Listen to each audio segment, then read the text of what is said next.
Allons-y. Consommateurs de Côte d'Ivoire, j'ai décidé de m'adresser à vous aujourd'hui à travers cette vidéo.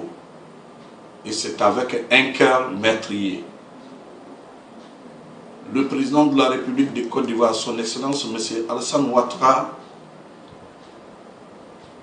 a pour souci la lutte contre la cherté de la vie. Chaque conseil des ministres et donne des instructions aux membres du gouvernement dans ce sens. Mais malheureusement, nous constatons que le président de la République est induit en erreur par certains de ses collaborateurs des ministres. Le cas d'aujourd'hui, c'est M. Rémi Alaquayo, le ministre de l'Environnement, qui depuis l'année dernière veut interdire les sachets plastiques en Côte d'Ivoire et sans d'abord préparer une transition.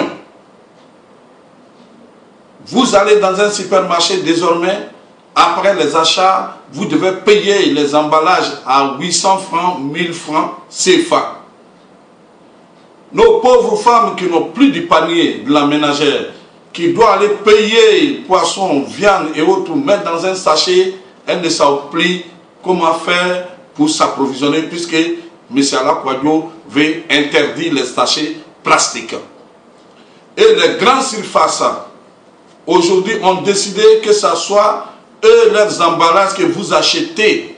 Si vous avez des emballages de Sococé et que vous voulez aller dans un autre groupe qui n'est pas groupe Sococé, votre emballage ne passera pas, il faudra forcément payer chez eux. L'Ivoirien qui, sous un soleil brillant aujourd'hui, qui veut boire un sachet d'eau qui n'a que 50 francs ou bien 25 francs, ne sait plus où trouver de l'eau à boire. Le ministre de l'Environnement nous demande désormais d'avoir 500 francs sur nous pour acheter les bidons d'eau. Alors, que la solution avait été trouvée et que l'ADDR, qui a signé un partenariat avec des opérateurs économiques, les ex-combattants devaient ramasser ces sachets-là et les vendre à des opérateurs économiques qui devaient s'en charger du recyclage. Pour nous, la solution était trouvée. Dans le ministère de M. Alaquayo, il y a 2 décrets. Il s'acharne sur un décret et il fait semblant de ne pas voir le deuxième décret. Le décret sur les voitures qui dégagent des fumées noires. Ça pollue l'environnement et ça nuit à la santé des consommateurs. Monsieur le ministre de l'Environnement n'en parle pas, mais il parle des sachets plastiques. Alors qu'une solution avait été déjà trouvée. Voyez-vous, je donne un exemple.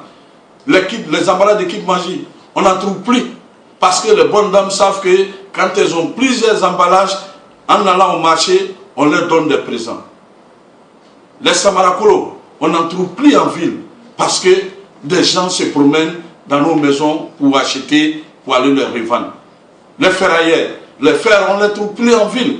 Alors, sachet plastique, et une solution a été trouvée que des gens vont ramasser, aller vendre et la société va recycler. Mais M.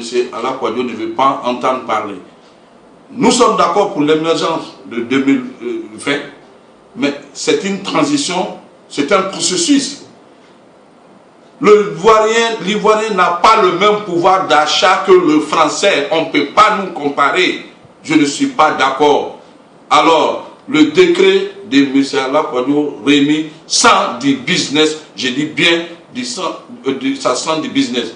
Donc, je demande au président de la République et au Premier ministre de recadrer M. le ministre de l'Environnement pour qu'il revienne sur la terre, pour qu'il revienne sur la terre, sur la table de négociation, pour créer une transition pour l'installation de biodégradables. Puisqu'on a interdit ceux qui sont là, on ne nous propose pas ce qu'on doit prendre. Et les sachets d'eau, qu'est-ce que nous allons faire désormais? Et les supermarchés qui nous offraient gratuitement ces sachets, on nous amène à payer. Ça contribue à la cherté de la vie. Je dis non, non, non, non. Chers consommateurs, partout que vous soyez, je vous demande de partager cette vidéo et dire non, non, non à la cherté de la vie et non au décret de M. Rémi Alaquayo. Je vous remercie.